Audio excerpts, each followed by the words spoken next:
El canal del Congreso presenta.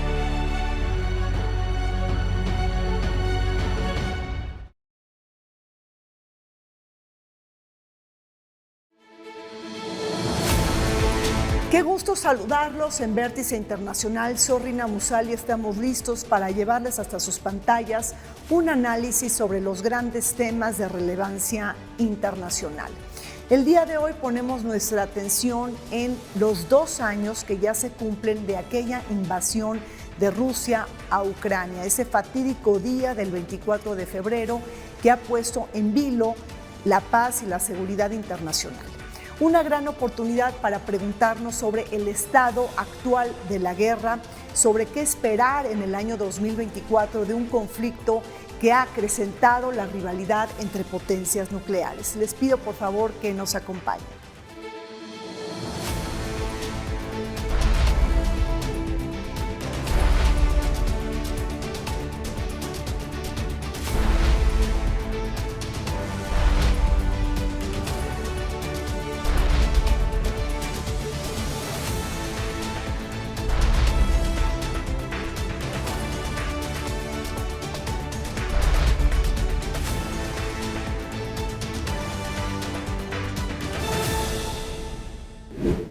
El 24 de febrero del 2024 marca el segundo año de la invasión de Rusia a Ucrania, fecha que nos permite poner la mirada sobre un conflicto que amenaza la paz y seguridad internacional y todo el sistema de gobernanza global, cuando estamos atestiguando el momento más delicado desde el fin de la Guerra Fría y la invasión militar más grande en Europa desde el término de la Segunda Guerra Mundial. En estos 2 años, la conflagración bélica entre Rusia y Ucrania ha tenido consecuencias económicas, comerciales, financieras y energéticas de alcance global, así como ha presionado a un cambio en las alianzas políticas entre países, acrecentando los divisores entre Estados Unidos y el eje de Rusia y China, quienes gozan de una alianza estratégica. La invasión de Rusia a Ucrania cumple 2 años. Aquel fatídico día del 24 de febrero del 2022 que puso en jaque a la comunidad internacional y que puso en vilo el tema de la paz y la seguridad internacional. Para hablar de este importante tema nos acompaña el embajador Francisco Holguín. Él es miembro del Servicio Exterior mexicano y profesor de la Universidad Panamericana. Bienvenido, embajador. Gusto en verlo. Y también nos acompaña Ángel Jaramillo, él es internacionalista y miembro de la Unidad de Estudio y Reflexión sobre Rusia y Ucrania del Consejo Mexicano de Asuntos Internacionales, el COMEXI. Bienvenido, Ángel. Gracias por la invitación, Rina. Encantados de que estén con nosotros. Embajador, con más de 700 días de guerra, historiadores, internacionalistas y algunos pensadores no se ponen de acuerdo sobre el origen de la misma guerra. Occidente provocó desde su punto de vista la guerra con la expansión de la OTAN hacia Europa del Este, o por el contrario estamos viendo un capítulo más del imperialismo ruso, en esta ocasión en Ucrania, desde la toma de Crimea hace 10 años. Estamos viendo los dos elementos, los dos fenómenos. Sí. No solamente el crecimiento de la OTAN provocó una reacción de Rusia, también Estados Unidos ha cometido muy graves errores que han afectado el quehacer internacional y particularmente en esta parte del mundo. Mencionaría entre ellos, por ejemplo, la decisión de Estados Unidos de unilateralmente salir del tratado antimisiles balísticos que garantizaban de alguna manera que se mantuviera un orden basado en el terror de una eventual guerra nuclear. Entonces, si eliminábamos los misiles antibalísticos, la posibilidad de ser destruido aumentaba, y como la destrucción sería mutua, no habría un incentivo para iniciar una guerra. Esta decisión, desde luego, provoca que Rusia se vea en una circunstancia muy incómoda. Resulta que ahora Estados Unidos sí puede tener misiles antibalísticos. Rusia no estaba preparada para esto. Es ciertamente un elemento muy negativo. Otro elemento muy negativo fue la decisión de Estados Unidos de invadir Irak en contra de una decisión de Naciones Unidas, del Consejo de Seguridad de Naciones Unidas, que tenía veto, de modo que no pudo ser del Consejo, pero sí de la Asamblea en su intervención por ese mecanismo pro paz que se utiliza cuando el Consejo no puede tomar una decisión importante. ¿Y esto qué provoca? Provoca que otros países se sientan libres para hacer lo mismo. Si Estados Unidos invadió Irak por su seguridad nacional, ¿por qué no Rusia puede hacer lo mismo en Ucrania? No provocó la guerra de Estados Unidos, pero sí favoreció condiciones que la propiciaran. ¿Estás de acuerdo, Ángel? En parte sí. A mí me gustaría comentar, para entender lo que está pasando, me gustaría quizás examinar la palabra Ucrania, el término Ucrania, ¿no? Dependiendo cómo lo traduzcas, quiere decir país o frontera. Entonces es un país frontera. Y recordemos que Samuel P. Huntington, en su libro The Clash of Civilizations, hablaba que las guerras del siglo XXI iban a ocurrir precisamente en la frontera entre civilizaciones, ¿no? Entonces aquí tenemos Ucrania, precisamente juega ese papel. Es un país frontera entre Europa u Occidente, dependiendo cómo lo quieras ver, y la civilización rusa, ¿no? Entonces, creo que ese hecho le está dando, me parece a mí, la razón a la tesis de Huntington. Por otro lado, hay que recordar que Ucrania es un país dividido también. El este está más cercano, digamos, a Rusia, y el oeste está más cercano a Europa. Entonces, esta fricción entre las civilizaciones ocurre también dentro del propio país, ¿no? Y lo vemos reflejado ahora también en la guerra, ¿no?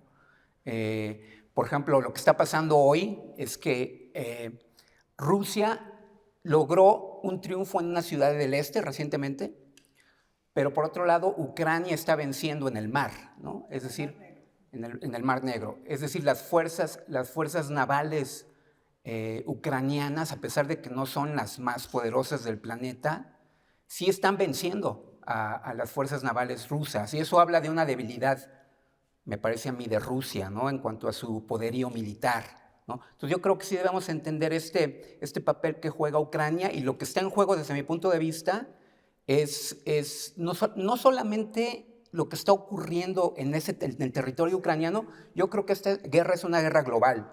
Es decir, si pierde Rusia, yo creo que se va a reducir su papel en el mundo de una manera dramática, ¿no? Va a perder influencia, por ejemplo, en el Cáucaso, va a perder influencia también en el Báltico, se va a reducir su radio de acción. Pero si Ucrania se rinde, me parece que se acaba la Pax Americana, por un lado, y por otro lado, Europa va a sentir un miedo antiguo, ¿no? Ahora, pero ¿cómo estás viendo, por ejemplo, en el 2024 se cumplen los 10 años de la toma de Crimea? ¿Tú lo ves como una anexión o como una reabsorción por parte de Rusia? Bueno, yo creo que hay una gran diferencia entre el haber tomado Crimea, ¿no? Y también la parte del este de Ucrania, con lo que intentó hacer Putin en 2022, que es la anexión. O sea, habría que entender qué es lo que hace cambiar la opinión de Putin entre 2014 y 2022, ¿no? En 2022 realmente lo que está haciendo es tratar de anexarse todo el país, toda Ucrania.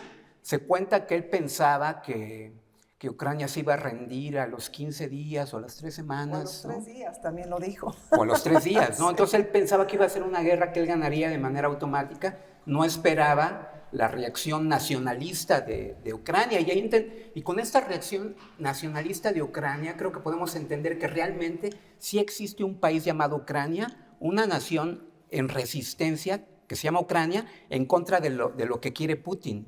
Porque lo que quiere Putin es decir, Ucrania no existe, Ucrania es parte de la gran Rusia, ¿no? Claro. ¿Usted cómo lo ve, embajador? Vladimir Putin cree en la artificialidad del Estado ucraniano. Es lo que ha dicho en múltiples ocasiones, pero también habría que cuestionarnos. En una entrevista reciente que dio a un periodista estadounidense, me parece, insiste en que es un país artificial, en fin, y se remonta a la historia, Pero si nosotros nos remontamos a la historia, veremos también que hubo un momento en que Ucrania era mucho más floreciente, mucho más importante, culturalmente más avanzada que lo que ahora es Rusia. Rusia empezó a desarrollarse posteriormente y avanzar y convertirse en una gran potencia, repeliendo hacia Oriente lo que había perdido por las invasiones mongolas y llegando incluso hasta el Pacífico, lo que es un acontecimiento verdaderamente extraordinario y muestra una determinación del pueblo ruso que es de admirarse, de respetarse. Si no de admirarse, por lo menos de respetarse. Pero en cualquier caso, estamos ahora en una condición de una guerra que no parece tener posibilidad de que haya un vencedor o un vencido. Porque ese pequeño país, Crimea, tiene el apoyo de Occidente y Rusia tiene una capacidad de resistencia y de permanencia brutal que puede permitirle mantenerse en guerra aún a altísimos costos. Lo que recién se mencionó, el hecho de que haya tomado Avdiivka, es ciertamente una pequeñísima región de Ucrania que parecía muy, muy difícil de tomar, a pesar de que estaba prácticamente rodeada por fuerzas rusas y que por lo tanto tarde o temprano iba a caer. El costo fue brutal de esta decisión para Rusia, pero persistió en su intento y va a seguir persistiendo en su intento. Estamos viendo una guerra que no puede haber vencedores ni vencidos. Es decir, estamos en una parálisis, o todos están vencidos, claro. Una parálisis, un estancamiento. Tú ves una guerra de desgaste y de larga data, Ángel. Bueno, lo que vemos hasta ahora me parece a mí, es que no está ganando ni Rusia ni Ucrania la guerra, ¿no? No vemos claramente, digamos que en los primeros meses Rusia sí pudo llevar su ejército y meterlo a Ucrania por el este, pero luego a los meses los ucranianos lo detuvieron a los rusos, ¿no? Y luego ellos instigaron una contraofensiva a los ucranianos, ¿no? Pero por ahora más bien parece que la situación es una situación de cierto equilibrio militar, ¿no? Y no se sabe bien a bien cómo va a terminar, ¿no? Los europeos y los norteamericanos se están debatiendo ahora, por ejemplo, en cuál va a ser el sentido de su ayuda militar y de otro tipo, y de qué tamaño tiene que ser esta ayuda, ¿no? Sabemos que, por ejemplo, en el caso de Estados Unidos, en el Congreso, los republicanos están deteniendo una ayuda que le quieren mandar el gobierno de Biden a Ucrania, y en Europa el presidente húngaro, Orbán, está influyendo en las decisiones del Parlamento Europeo, ¿no? Entonces, es un momento difícil, me parece a mí, para Ucrania, precisamente porque en Europa y en Estados Unidos, que son sus principales aliados, se están debatiendo sobre qué hacer, ¿no? Pero ¿por qué los republicanos quieren frenar la ayuda a Ucrania desde su punto de vista? Embajador, ¿cuál es la razón de trasfondo político de hacerlo? Yo quisiera tomar un poco desde fuera esta pregunta. Creo que estamos viviendo un momento histórico, un momento político muy, muy adverso para encontrar una solución en esta región y que desde luego trasciende incluso este evento. Estamos viviendo un momento de populismos de izquierda y de derecha en todo el mundo. Una especie, ya que se habló de Huntington, estamos viviendo una contraola antes de que haya una ola democrática, en la que incluso países de una solidez democrática como Estados Unidos se están viendo involucrados. Están experimentando una lucha populista de derechas que es muy radical y que insiste en posiciones de todo o nada. Y en estas condiciones, el apoyo a a Ucrania se está condicionando por motivos políticos internos, sobre todo. En particular, porque el populismo de derecha que estamos viendo en Estados Unidos está muy apoyado en el rechazo a los demás, y particularmente el rechazo a los mexicanos que están entrando a Estados Unidos, o de otros países que están entrando por su frontera sur, porque está contaminando su sangre, la sangre estadounidense, porque tienen otra manera de pensar, de ver la vida, porque son de otras razas, etc. Y eso está provocando que su posición ante la guerra de Ucrania sea simplemente una posición negociadora. No te voy a apoyar en esta decisión que quieres tomar de apoyar a Ucrania. ¿Qué nos importa? Está muy lejos. Lo que nos importa es Estados Unidos y lo que nos importa es que México no detenga la migración que está llegando por el sur. Esa es la motivación. A ver, la motivación es quizá el tema de condicionar todo esto, México como moneda de cambio, que lo vamos a tocar en el programa, pero Ángel, me quedo pensando en si el interés de los republicanos es qué pasaría si Putin pues pierde la guerra, ¿qué pasaría con el caos de Rusia? ¿Esto amenazaría los intereses geopolíticos y estratégicos de Estados Unidos? Es decir, ¿es mejor mantener a Putin con el control de Rusia porque teme lo que pueda pasar el día después? ¿Cómo ves eso? Yo pienso que, como lo dije hace rato, esta es una guerra también global. El triunfo de Putin me parece a mí que sería una derrota para Estados Unidos y para los intereses de Estados Unidos. Por ejemplo, quien está siguiendo mucho lo que está pasando en Ucrania es China, me parece a mí, ¿no? O sea, China, pues como sabemos, tiene intereses en Taiwán, ¿no? Y a mí me parece que lo que está haciendo el premier chino es ver qué tanto está respondiendo Estados Unidos y Europa en Ucrania para ver si ellos se lanzan a una ofensiva contra Taiwán. Si ven débil a Estados Unidos, se ven débil a Europa, y si realmente Putin triunfa, ellos, me parece a mí, que tendrían la ambición muy poderosa de quizás invadir Taiwán, y eso afectaría los intereses de Estados Unidos en el mar de la China meridional, ¿no? Y en Asia en general. Entonces, no solamente es un teatro europeo, es un teatro asiático y global, ¿no? Pero entonces estás viendo la guerra como una disputa entre principios y valores, democracias contra autocracias. Ahí también tienes esa interpretación política. Sí. Por ejemplo, soy un poco crítico de los que piensan que esta guerra es una guerra ocasionada por la OTAN en sí mismo, ¿no? Sí. Porque incluso cuando en una entrevista recientemente Tucker Carlson le preguntó a Putin qué pensaba de la OTAN, acuérdate que Putin respondió, bueno, en algún momento Rusia estuvo interesado en formar parte de la OTAN.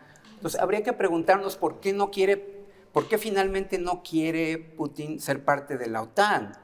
Podría ser parte de la OTAN, pero no quiere. ¿Por qué? Yo creo que porque, bueno, en la Carta de la OTAN se están fijando una serie de principios. Todos los países que formen parte de la OTAN tienen que estar de acuerdo con una serie de principios de respeto al Estado de Derecho, de respeto a minorías, de respeto a la democracia, de respeto a los derechos de las mujeres, todos estos aspectos de la democracia liberal que el régimen ruso de Putin pues está poniendo en cuestión, ¿no? Porque en realidad, como tú dices, se trata de un proyecto autocrático. Entonces, no es tanto para mí el problema de la OTAN en términos de poderío político, sino más bien de la OTAN en términos de los principios civilizacionales, ¿no? De la OTAN. Ahora, embajador, usted ha hablado de un momento difícil en el orden internacional, un momento convulso. También está en juego el tema de la proliferación nuclear. Por ejemplo, Polonia está interesado en abrigar armas nucleares de la OTAN y se lo pide a la OTAN. Es decir, también estamos atestiguando una transición en el orden nuclear. ¿Qué va a pasar? Yo creo que corremos ese enorme riesgo. Yo espero que no sigamos por ese camino, pero sí existe el riesgo. Las condiciones se están dando para una mayor proliferación de armas nucleares, que sería verdaderamente absurdo y catastrófico. ¿No? Las armas nucleares, incluso se habla de armas nucleares tácticas, no estratégicas, es decir, con un efecto limitado, pero su solo uso provocaría reacciones que tal vez sería imposible de parar. Quiero volver sobre lo que se ha mencionado respecto a la desaparición, a la posición de Rusia ante la OTAN. Cuando cayó la Unión Soviética, desapareció el Pacto de Varsovia. A mí me pareció que en ese momento lo que había que hacer era desaparecer la OTAN. porque hubiéramos mantenido un equilibrio entre dos partes. Me pareció también que no iba a ser posible y que la OTAN podría desempeñar un papel adecuado y constructivo en el mantenimiento de la paz. Pero las ambiciones de los armamentistas y consideraciones geopolíticas que me parecen en algunos momentos han sido trasnochadas, han llevado a querer seguir fortaleciendo a la OTAN y creciendo a la OTAN de una manera que no era conveniente, no era deseable y que provocaría reacciones en la otra parte, que se quedó sin su Pacto de Varsovia, pero que sigue sintiéndose amenazada por razones históricas que es difícil comprender si no se penetra un poco en la psicología y la historia del pueblo ruso. Así es, un mundo enfrentado en diferentes polos regionales. Tenemos los 2 años ya de la guerra Rusia-Ucrania, tenemos el conflicto, la guerra entre Israel y Hamás, y también, como lo señaló Ángel, toda la amenaza que se cierne sobre Taiwán ante una posible reincorporación de la República Popular de China. Volvemos. Hasta el 15 de enero del 2024, Ucrania ha recibido más de 107 billones de euros en ayuda militar de parte de 42 países. Estados Unidos encabeza la lista con alrededor de 42.2 billones, equivalentes al 40% del total de ayuda suministrada a Kiev en este rubro. Le sigue Alemania con 17.7 billones de euros, o el 16%, y Reino Unido con 9.12 billones, mostrando asimismo un compromiso sustantivo. El grupo restante de los 16 donantes activos son países europeos o miembros de la OTAN, con la excepción de Australia. Suecia, cuya membresía al bloque militar transatlántico aún no se completa, figura como el 9º mayor donante de Kiev en términos militares.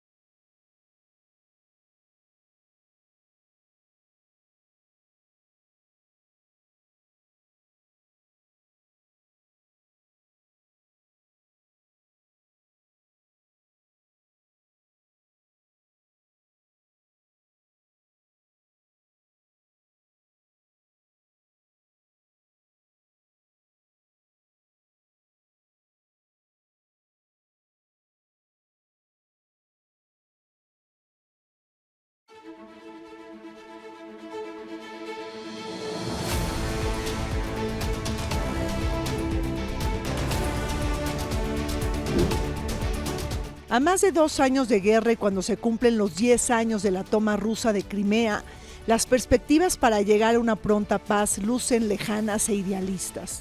Tanto Kiev como Moscú buscan sellar éxitos bélicos y parteaguas militares que luego puedan transarse en la mesa negociadora.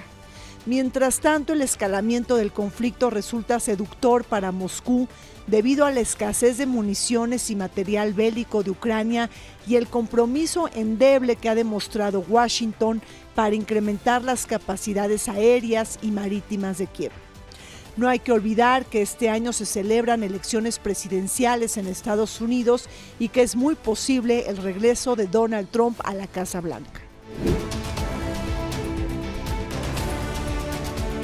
Estamos de regreso en esta mesa de análisis comentando sobre los 2 años de la invasión de Rusia a Ucrania, un momento para hacer un corte de caja y evaluar en dónde estamos frente a la guerra. Ángel, ¿cómo está evolucionando la figura de Volodymyr Zelensky, el presidente de Ucrania, precisamente cuando en el 2024 Ucrania tenía que celebrar elecciones? Sí, qué bueno que mencionas la palabra Volodymyr, porque Volodymyr, que es el nombre de Zelensky, es el equivalente ucraniano a Vladimir Putin, ¿no? Pues tienes a 2 Vladimirs peleando uno contra el otro, ¿no? Sí, y Zelensky, pues, a mí me parece su evolución muy interesante, incluso desde un poco antes de la guerra y durante la guerra. O sea, a mí me parece que el gobierno ruso lo subestimó, ¿no? Al principio. Pensó que como eres una especie de comediante judío, un poco no muy serio en su manera de hablar, que contaba muchos chistes como buen comediante, etcétera. Pensaba que no iba a poder realmente tener una resistencia, ¿no? Pero fue muy importante para mí que él decidiera quedarse en Ucrania cuando Rusia invade, porque podría haber salido, ¿no? Muchos de hecho le estaban aconsejando salirse de Ucrania y él decidió quedarse. Entonces, ese fue el momento para mí, uno de los momentos más importantes de esta guerra, la decisión de Zelensky de quedarse, ¿no? Y pues desde ese momento me parece que ha tenido un gran liderazgo, lo sigue manteniendo ahora, y también es un liderazgo muy diplomático, ¿no? Porque él utiliza mucho de su tiempo para hablar, para ir a otros países, desde Ucrania también estar presente, por ejemplo, en las reuniones del G7, en las reuniones diplomáticas bilaterales con otros países importantes. Entonces me parece que ha sido una pieza fundamental. Si borras a Zelensky y pones a alguien más, yo creo que la situación sería muy diferente hoy. Por supuesto. Sí. Y hablando de elecciones, embajador, también vienen elecciones en Rusia, en donde Vladimir Putin busca un 5º mandato. Será descontada por la reelección. ¿Cómo afectaría a Putin prácticamente, se sigue quedando como en un 5º mandato, y cómo evoluciona esta figura cuando seguimos ya en guerra? Yo creo que definitivamente sabemos que va a permanecer en el poder.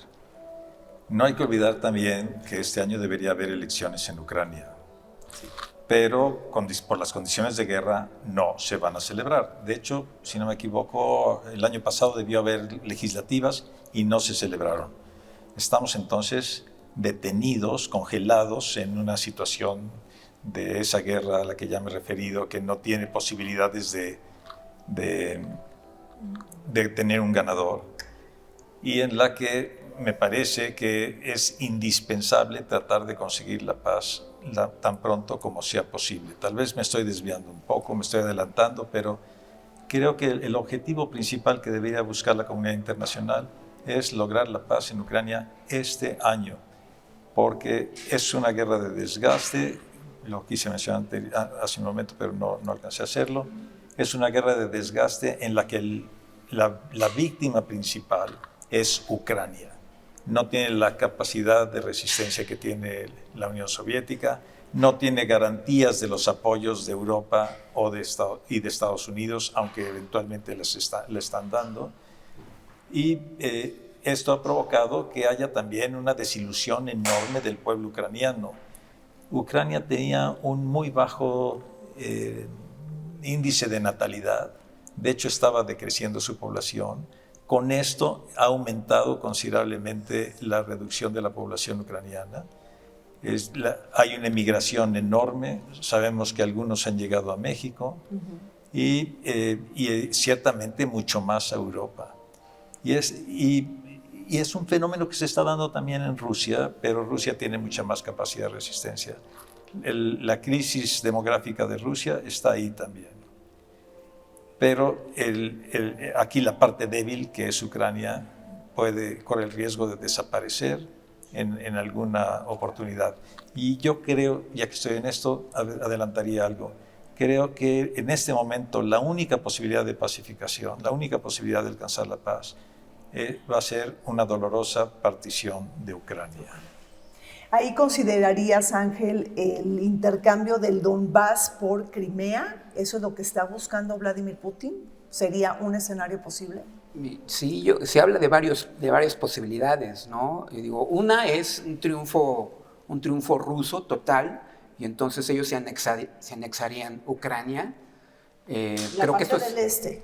La parte del este, y si pueden también la parte del oeste, dependiendo de su capacidad, ¿no? Yo creo que no podrían hacerlo la parte del oeste, pero al menos la parte del este. Pero si quisieran y pudieran, también se quedarían con la parte del oeste, ¿no? Muy difícil. La otra es lo que tú dices, ¿no? Quedarse.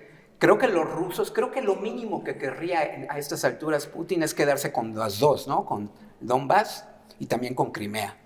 Creo que ellos ya habían pensado en 2014 que esas dos partes de Ucrania ya pertenecían a ellos y querían más, ¿no? Invadieron Ucrania para tener todavía más, ¿no? Pero lo mínimo, creo, para Putin es quedarse con los dos. Sería un triunfo desde mi punto de vista de Ucrania que nada más se quedaran con uno de los dos, ya sea con Donbass o con Crimea, ¿no? Pero creo que lo mínimo que exigiría Putin a estas alturas son los dos. Yo iría más allá.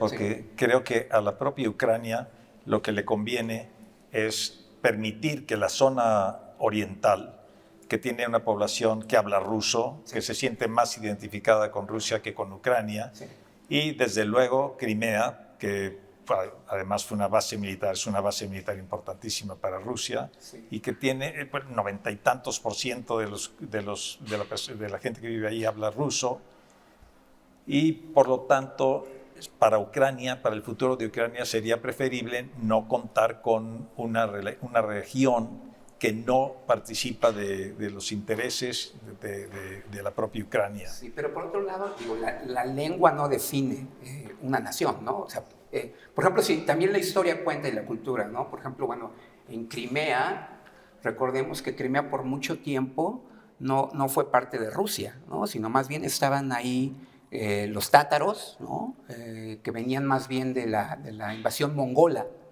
¿no? Y que vivieron mucho tiempo ahí y que eran musulmanes, ¿no? No eran ortodoxos y no hablaban ruso. Fue hasta que llegó Catalina la Grande e invadió esa parte y sacó a los tátaros de Crimea, y la otra, la parte del este, pues también lo mismo, ¿no? La parte del este de Ucrania por muchos años estuvo definida por la diplomacia, por una diplomacia que tenía que tomar en cuenta no solamente a los rusos, sino, por ejemplo, a la República Lituano-Polaca, ¿no? Al Imperio de los Habsburgo, al Imperio Otomano. O sea, no podemos hablar históricamente que el este realmente perteneciera a Rusia, ¿no? El este perteneció durante mucho tiempo a los cosacos, que tenían estas relaciones diplomáticas con muchos poderes, ¿no? Entonces yo creo que tampoco yo creo que el reclamo ruso, tanto de Crimea como del este de Ucrania, no lo legitima, ¿no? La historia no legitima esa pretensión rusa, desde mi punto de vista. No solo es una cuestión de lenguaje y no solo también es una cuestión de idioma. Algunos datos que he encontrado recientemente. En primer lugar, sí hay mayor simpatía en esa región del este hacia Rusia que hacia Ucrania. Pero además, cuando empezó la guerra y cuando ocupó Rusia esa zona, el gobierno ucraniano dejó de pagar pensiones a los pensionados que vivían en esa región de Ucrania, Sí. en parte tal vez por la dificultad de hacer llegar esos recursos, pero tal vez también, si ya están del otro lado, son nuestros amigos, son nuestros enemigos. Yo creo que inevitablemente la va a perder. Yo creo que lo que podría buscar Ucrania es establecer que son regiones autónomas que pudieran en un momento dado, incluso puede fijarse algún momento en el futuro, celebrar un referéndum y saber si se quedan de un lado o del otro. Y que sea la propia población la que lo decida, la propia población que vive ahí. Esto me parece que sería la mejor opción. Y además sería un incentivo muy importante para que tanto el gobierno ucraniano como el gobierno ruso buscaran ganarse democráticamente las simpatías de los habitantes de esas regiones. Sería, me parece a mí, la mejor solución. Yo estoy de acuerdo con eso, nada más que el problema es que los ucranianos sí estarían de acuerdo en que democráticamente se resolviera eso, pero recordemos que a Putin no le gusta mucho la democracia, ¿no? No, y entra también ahí Trump.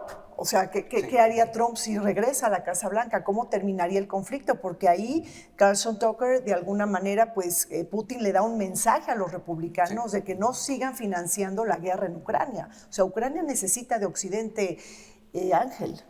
Claro, Ucrania necesita de Occidente y tiene escasez de armamentos. Tiene escasez de armamentos y también hay que tomar en cuenta que esta es una guerra, también estaba leyendo, donde se están utilizando mucho los drones, los nuevos drones de la última generación, ¿no? Entonces, hasta cierto punto es una guerra, la primera guerra posmoderna, podría ser, por el tipo de armamento.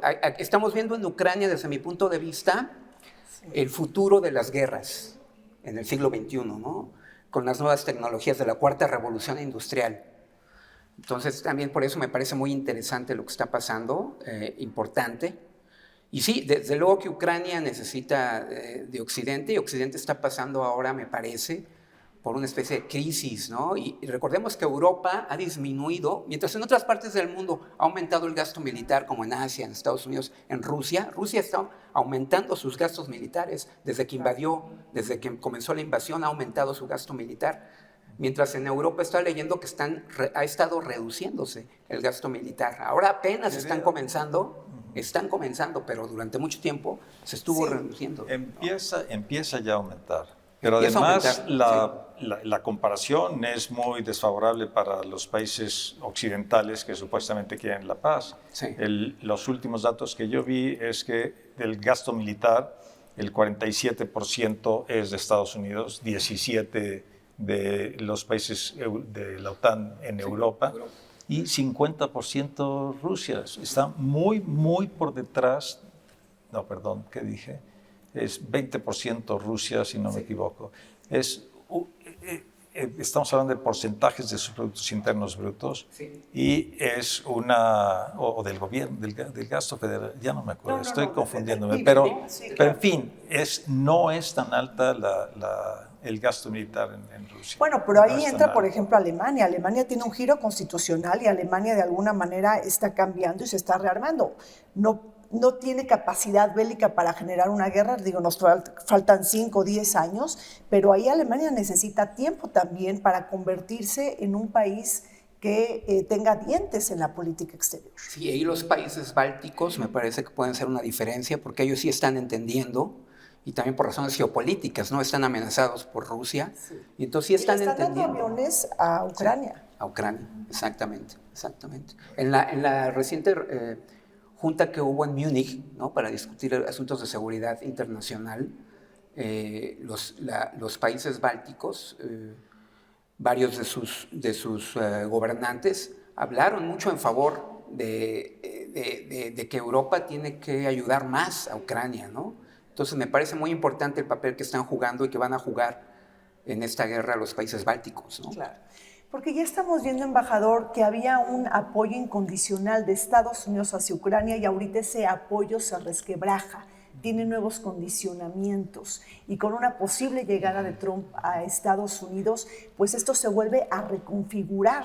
Es decir, viene una nueva reconfiguración de alianzas geopolíticas si sube Trump al poder y si regresa a la Casa Blanca. Así es.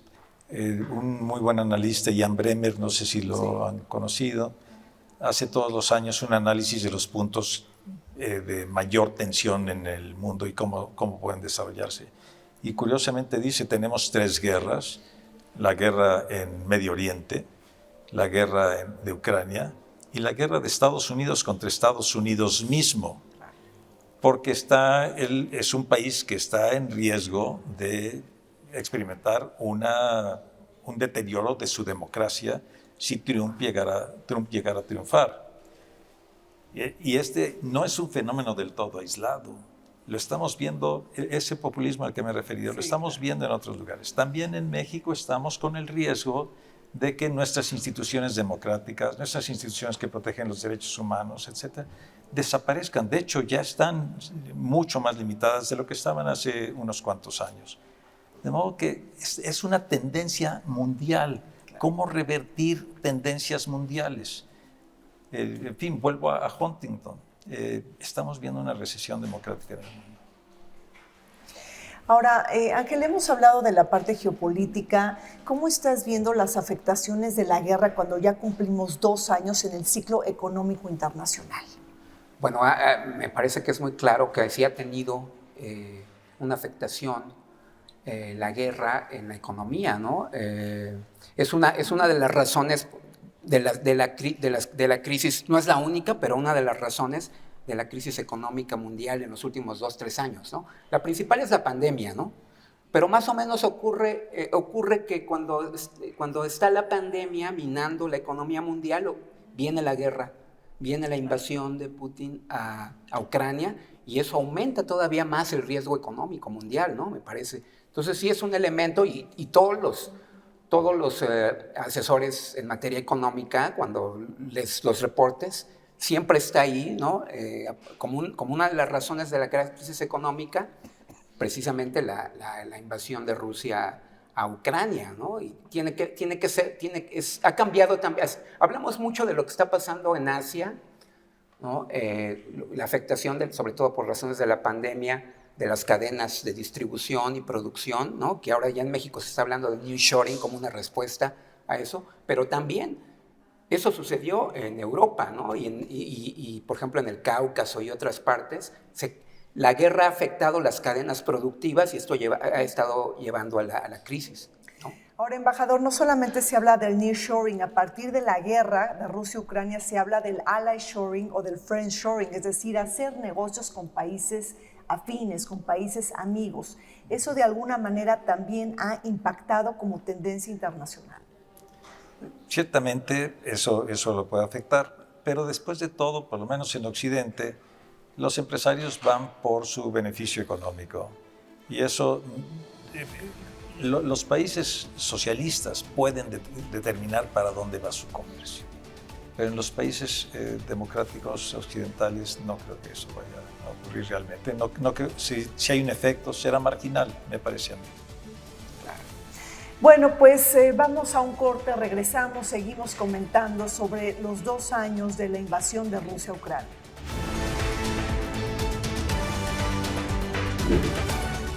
El último informe disponible de la Oficina de Alto Comisionado de la ONU para los Derechos Humanos indica que entre el 24 de febrero del 2022 y el 10 de septiembre del 2023, los ataques con artillería, misiles de crucero, balísticos y aéreos causaron 8.062 muertos y 16.610 heridos en Ucrania. Incidentes con minas y restos de explosivos dejaron también fallecidos y heridos.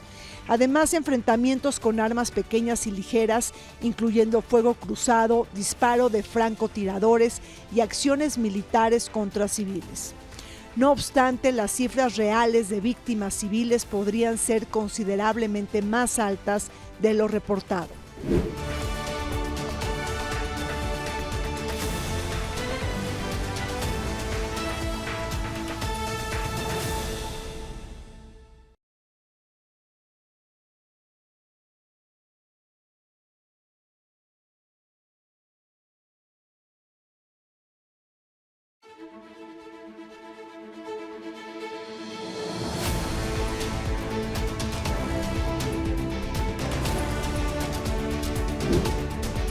México, como potencia media, el país con mayor número de hispanohablantes y 14ª economía del mundo, miembro del G20 y la segunda economía de América Latina, debe seguir de cerca el conflicto y las transacciones geopolíticas entre potencias sistémicas y centrales, cuyos efectos resonadores pueden impactar en la relación más importante que México sostiene con el mundo, la Unión Americana.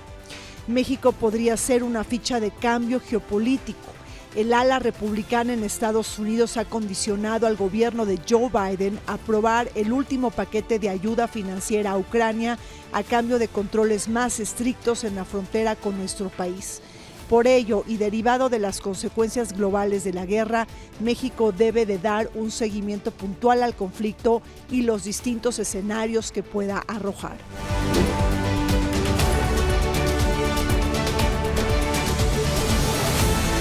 Estamos de regreso analizando los 2 años de la guerra Rusia-Ucrania, comentando sobre las disrupciones en el orden internacional y las implicaciones para el mundo.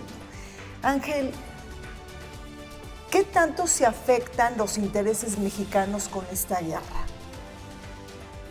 Depende a qué te refieres bien con los intereses mexicanos. Si te refieres más al interés del gobierno actual, o por ejemplo al interés de la sociedad mexicana en general, ¿no?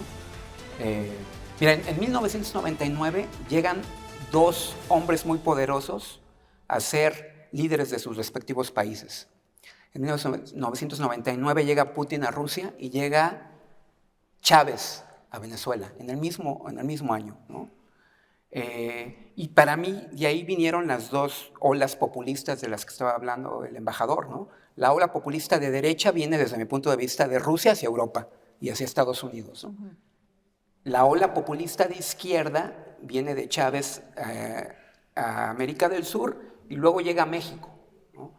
Entonces, si se piensa en términos, por ejemplo, del interés del Estado mexicano, del gobierno actual, quizás a ellos les conviene un triunfo ruso, quizás, ¿no? Porque sí vemos cómo geopolíticamente el gobierno actual se ha simpatizado mucho con populismos tanto de izquierda como de derecha, ¿no? Y vimos cómo incluso aquí el gobierno invitó a los rusos, ¿no? A marchar, ¿no? Entonces, yo creo que a la sociedad mexicana en general no le convendría esto, ¿no? Porque precisamente ahorita hay una guerra, me parece a mí, entre las fuerzas populistas, tanto de izquierda como de derecha, contra la democracia liberal en todo el planeta, ¿no? Embajador, ¿cuáles son sus anotaciones sobre el tema? ¿Qué posición tiene que manejar la política exterior de México frente al conflicto? ¿Debemos de priorizar una posición neutral o debemos de defender con mayor pragmatismo los intereses económicos y geopolíticos de México allá afuera? Creo que México está viendo este problema como un problema muy lejano, que no le afecta directamente de manera significativa. Y no tenemos una política exterior en este momento asertiva que busque soluciones, que sea propositiva, etc.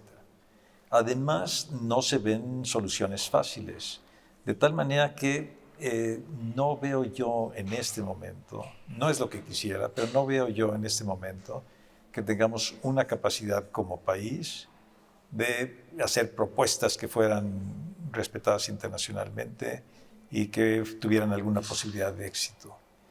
Más aún, se ve también desde el exterior a un México dividido internamente, que está también enfrentando una lucha interna en la que no podemos considerarlo como un país que pueda desempeñar un papel en el quehacer internacional. Sí, yo eso quisiera agregar nada más un aspecto. No sé si recuerdan cómo hubo diferencias entre lo que dijo cuando Rusia invadió Ucrania, hubo diferencias entre lo que dijo el presidente de México, que él se mantuvo una posición neutral, y lo que hizo el embajador de México en la ONU, donde sí él condenó la invasión de Putin a Ucrania. Entonces había una diferencia muy clara entre los que estábamos poniendo atención, ¿no? Ahora, México también surge como moneda de cambio en la geopolítica global, es decir, tenemos el debate en el Capitolio en donde los republicanos le condicionan el apoyo a los demócratas, es decir, si los demócratas necesitan y quieren más dinero para Ucrania e Israel, pues a cambio de endurecer las medidas antiinmigrantes en México. Entonces México se está colocando entre las filas de la gran geopolítica global y eso no lo estamos viendo los mexicanos, embajador. Y yo me temo que puede ser el caso de Ucrania, puede ser cualquier otro caso. Simplemente lo que estamos viendo es una reacción en contra de la migración mexicana a Estados Unidos. Y puede ser, y cualquier circunstancia internacional que pueda aprovecharse por parte de las alas duras, sobre todo de la derecha de Estados Unidos, va a ser aprovechada. Ucrania está en este momento ahí, pero será cualquier otro motivo el que lleve a esta posición de Estados Unidos. Claro. Y Ángel, ¿cómo se pueden impactar en la vida diaria de los mexicanos? Es decir, tenemos el alza de los precios internacionales. ¿Esto afecta el bolsillo de los mexicanos? ¿Ves algún vínculo directo? Sí, como ya lo habíamos dicho, ¿no? La guerra en Ucrania está afectando a la economía mundial, ¿no?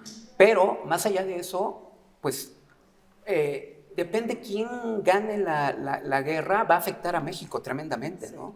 Si las fuerzas de Putin ganan, pues como yo dije, el poderío estadounidense va a disminuir, eso va a afectar, como nosotros somos parte, de América del Norte por medio de un tratado de libre comercio, eso va a afectar nuestro comercio con Estados Unidos. Si Estados Unidos pierde prestigio a nivel mundial, la situación de México es más difícil, desde mi punto de vista, por razones económicas y políticas. ¿Está usted de acuerdo, embajador? Me parecería que sí. Me parecería que sí. Y en un momento de elecciones en México, las candidatas y los candidatos deberían de definirse claramente sobre lo que debemos de hacer frente al conflicto.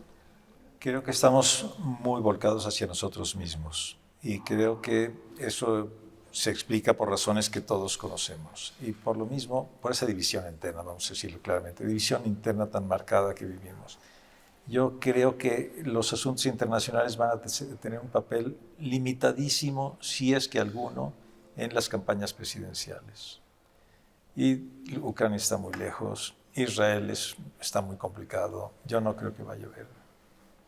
Bueno, pues llegamos al fin de esta pequeña charla. Gracias al embajador Francisco Holguín y Ángel Jaramillo por estar con nosotros. Pues así es, un conflicto, una guerra abarcativa en donde los países se ven afectados en sus intereses. Sigan con nosotros, seguimos adelante en Vértice Internacional.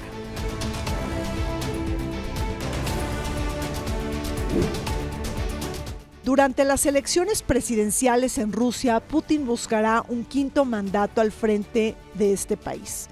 Destaca que además de registrarlo como candidato independiente, la Comisión Electoral Central haya decidido extender la votación a territorios ucranianos bajo control ruso. De ganar la contienda, como es ampliamente esperado, Putin sumaría 6 años más a los 20 que ya tiene como presidente, o 24 si se toma en consideración su periodo intermedio como primer ministro.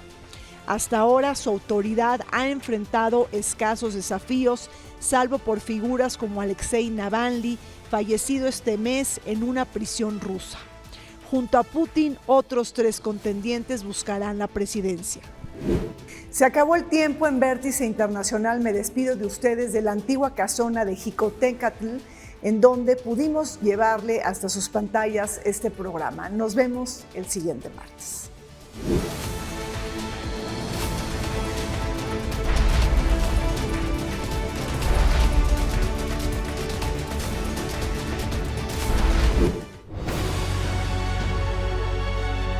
El canal del Congreso presentó